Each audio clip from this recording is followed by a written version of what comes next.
మహిళా reservation bill మీద నిన్న ప్రధానమంత్రి జాతినుద్దేశించి చేసిన ప్రసంగం గాని, ఆంధ్రప్రదేశ్ ముఖ్యమంత్రి వీధుల్లో చేసినటువంటి ప్రదర్శన గాని అసలు విషయాన్ని నుంచి ప్రజల్ని పక్కదారి పట్టించేందుకు, ముఖ్యంగా మహిళల్ని మభ్యపెట్టే ప్రయత్నం తీవ్రంగా జరుగుతుంది.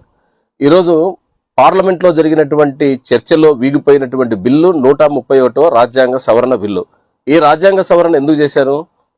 నియోజకవర్గాల పునర్విభజనకు సంబంధించిన అంశం మీద రాజ్యాంగ సవరణ చేయాల్సి వచ్చింది. రాజ్యాంగ సవరణ కోసం పునర్విభజన చట్టం ఏదైతే ముందు తీసుకొచ్చారో అది దేశంలో ఉండే ప్రతిపక్షాలకు, ముఖ్యంగా దక్షిణాది రాష్ట్రాల్లో ఉండేటువంటి అన్ని రాష్ట్రాలకు తీవ్రమైనటువంటి ఇబ్బంది కలిగిస్తుంది. అందుకని దీని మీద విశాల ప్రాతిపదికన చర్చ జరపకుండా నేరుగా పార్లమెంట్లో హడావుడిగా 5 రాష్ట్రాల ఎన్నికలు జరుగుతున్న మధ్యలో ఈ బిల్లు తీసుకురావడం మీద ప్రతిపక్షాలు ముందు నుంచి అభ్యంతరం వ్యక్తం చేసినా దానికి తగ్గట్టుగానే ఓటింగ్ లో పాల్గొన్నాయి.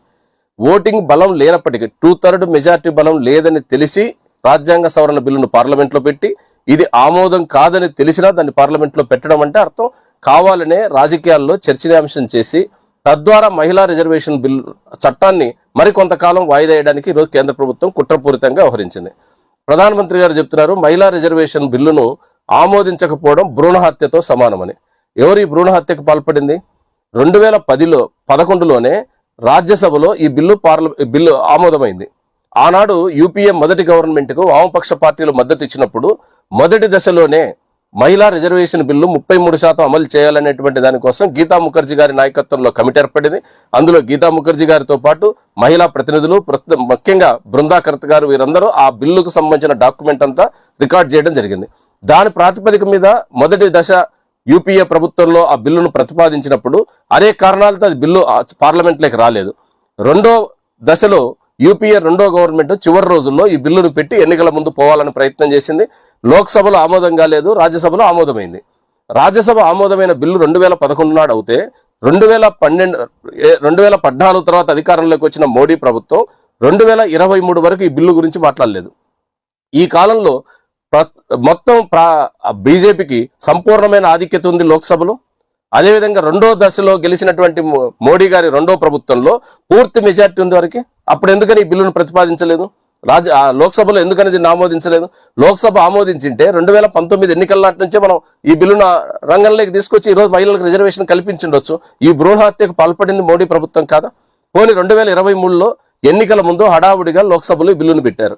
అన్ని ప్రతిపక్షాలు, అన్ని రాజకీయ పార్టీలు, పార్లమెంట్ లో ఉండే అన్ని పార్టీలు ఏకగ్రీవంగా ఈ బిల్లును ఆమోదించినాయి. ఆమోదించిన తర్వాత 2024 ఎన్నికల నుంచే ఈ బిల్లును అమలు చేద్దాం అని ప్రతిపక్షాలు సూచిస్తే దాన్ని ఆపింది ఎవరు? మోడీ ప్రభుత్వం. మరి ఆ విషయం ఈరోజు మోడీ గారికి గుర్తులేనట్టు, దేశ ప్రజలందరికీ ఇదేమి గుర్తుండదని నమ్మినట్టు ఆయన ఈరోజు అబద్ధాన్ని ప్రచారం చేస్తున్నాడు. రెండో విషయం, 2026 తర్వాత జరిగిన 2026లో తీసుకొచ్చిన 131 బిల్లు, రాజ్యాంగ సవరణ బిల్లుని వేరు చేసి మహిళా రిజర్వేషన్ బిల్లును గనుక నేరుగా పెడితే అన్ని ప్రతిపక్షాలు మద్దతు ఇస్తాయన్నాను. అన్ని ప్రతిపక్షాలు కూడా ముందస్తుగానే ప్రకటించిన మేమందరం మహిళా రిజర్వేషన్ బిల్లుకు ఆమోదిస్తాం. మరి ఎందుకు సపరేట్గా పెట్టలేదు? అంటే మీకు మహిళా రిజర్వేషన్ బిల్లు ఆమోదం కావడం ఇష్టం లేదు. మహిళా రిజర్వేషన్ బిల్లే ఆమోదం అవసరం అనుకుంటే మీరు ఖచ్చితంగా దాన్ని సపరేట్గా పెట్టిందంటే ఈరోజు ఆమోదం అయ్యిండేది. తద్వారా రేపు వచ్చేటువంటి ఎన్నికల్లో 33% రిజర్వేషన్ అమలు అయ్యిండేది. రెండోది, నరేంద్ర మోడీ గారికి గుర్తు లేకపోవచ్చు. ఎందుకంటే ఆయనకు గత అనేక సందర్భాల్లో చెప్పిన మాటకు భిన్నంగా, తాము చేసిన నిర్ణయాలకే భిన్నంగా వ్యవహరించడం వారి నైజం. కానీ చంద్రబాబు నాయుడు గారికి ఏమైందని? ఎందుకంటే ఆంధ్ర రాష్ట్రంలో చాలా కీలకమైనటువంటి అధికార పార్టీగా ఉంటూ, ఈరోజు ఎన్డీఏలో ముఖ్యమైన భాగస్వామ్య పార్టీగా ఉంటూ, ఈ బిల్లు ఆమోదం కాదని తెలిసి ఈ బిల్లును పునర్విభజన బిల్లుతో పెట్టడం తప్పని తెలిసి మీరు మద్దతు ఇవ్వడం కరెక్టా? మద్దతు ఇచ్చారు. ఇది ఓడిపోతుందని తెలిసి సన్నాహాలు ఎట్లా చేయగలిగినారు మీరు? అంత విజనరీ ఉన్న నాయకులు కదా, ముందసూపు చాలా దూరదృష్టి కలిగిన నాయకులు కదా. ఈ బిల్లు ఓడిపోతుందని మీకు తెలియదు. సంఖ్యాబలం రీత్యా ఈ బిల్లుకు ఆమోదించే అవకాశం లేదు పునర్విభజన బిల్లు. మరి మీరు ఎందుకని ముందస్తుగానే సంబరాలకు ఏర్పాటు చేశారు? సంబరాలు ఈరోజు విఫలమైనాయి కనుక పోయి నిరసనలు చేస్తున్నారు. మీరు పట్టుకున్న ప్లే కార్డులో మహిళలకు జవాబు చెప్పాలి అని ఉంది. ఎవరు చెప్పాలి జవాబు? మోడీ గారు చెప్పాలా? మోడీ గారిని బలపరిచినటువంటి చంద్రబాబు నాయుడు గారు చెప్పాలా? మీరు జవాబు చెప్పాలి ఈరోజు. ఎందుకని 2023లో ఆమోదమైన ఈ బిల్లును 2024 ఎన్నికల్లో అమలు చేయలేదు? 2024లో అమలు చేయకపోగా 2026 నాడు తీసుకొచ్చేటప్పుడు పునర్విభజన బిల్లుతో ఎందుకు లింక్ చేశారు? మీరు జవాబు చెప్పాలా? ఆంధ్ర ప్రజలకు, భారత ప్రజలకు జవాబు చెప్పాల్సిన బాధ్యత ఎన్డీఏ పక్షాలది, ముఖ్యంగా దాని నాయకత్వ స్థానాల్లో ఉన్నటువంటి నరేంద్ర మోడీ గారిది. మీరు జవాబు చెప్పాల్సింది పోయి ప్రజల్ని, ప్రతిపక్షాలని జవాబు చెప్పమంటున్నారు. అదేవిధంగా ఈరోజు మన రాష్ట్రంలో మరో దురదృష్టకరం, భారతదేశంలో ఏ చిన్న రాష్ట్రంలో అయినా అక్కడ ప్రతిపక్షం అధికార పక్షం చేసిన ఈ దుర్మార్గానికి వ్యతిరేకంగా నిలబడి ఈ మహిళా రిజర్వేషన్ బిల్లుకు అన్యాయం జరిగిన దానికి నిరసనగా అనేక రాష్ట్రాల్లో ప్రతిపక్షాలు గొంతిప్పుతున్నాయి. కానీ ఆంధ్ర రాష్ట్రంలో ప్రతిపక్షమే లేదు. అన్ని పక్షాలు ఏకపక్షంగా మారిపోయినాయి. ప్రధాన 3 రాజకీయ పార్టీలు ఈరోజు బీజేపీకి అనుబంధ పార్టీలుగా మారిపోయి మొత్తం బీజేపీ విధానాలే తమ విధానాలుగా బీజేపీ కంటే ఎక్కువ ప్రచారం చేస్తున్నారు. లెక్కలతో ప్రతిపక్ష నాయకుడు చెప్తాడు. నిజంగా మీరు ఆలోచించగలిగి ఈరోజు ఆంధ్ర రాష్ట్రంలో కానీ భారతదేశంలో కానీ మహిళా రిజర్వేషన్ బిల్లుకు అడ్డుపడుతున్నది నరేంద్ర మోడీ అని మీకు తెలిసినా ఎందుకని మీరు వ్యతిరేకించలేకపోతున్నారు, చెప్పలేకపోతున్నారంటే కారణం ఈరోజు కొద్దిమంది విమర్శలు చేస్తున్నారు నెటిజన్స్. మీ మీద ఉన్నటువంటి కేసులు, మీకున్న వ్యక్తిగత బలహీనతల్ని ఈరోజు ఆంధ్రప్రదేశ్కి శాపంగా మారే పరిస్థితి వచ్చింది. అందుకని ఇప్పటికైనా మీ విధానాల్ని పునఃపరిశీలించి కేంద్ర ప్రభుత్వం మహిళా రిజర్వేషన్ బిల్లుకు ఆటంకాలు కల్పిస్తున్న చర్యల్ని ఖచ్చితంగా ప్రతిఘటించాలి. ఆంధ్రదేశం ఈరోజు దక్షిణాది రాష్ట్రాలకు ఒకప్పుడు లీడింగ్ రాష్ట్రం ఉంది.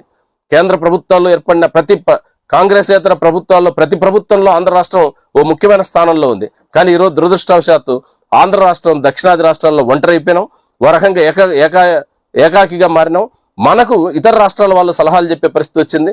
ఉత్తరప్రదేశ్ సమాజ్వాదీ పార్టీ ఎంపీ గారు నేరుగా పార్లమెంట్ లో ఆంధ్రప్రదేశ్ ఎంపీల గురించి మాట్లాడారు.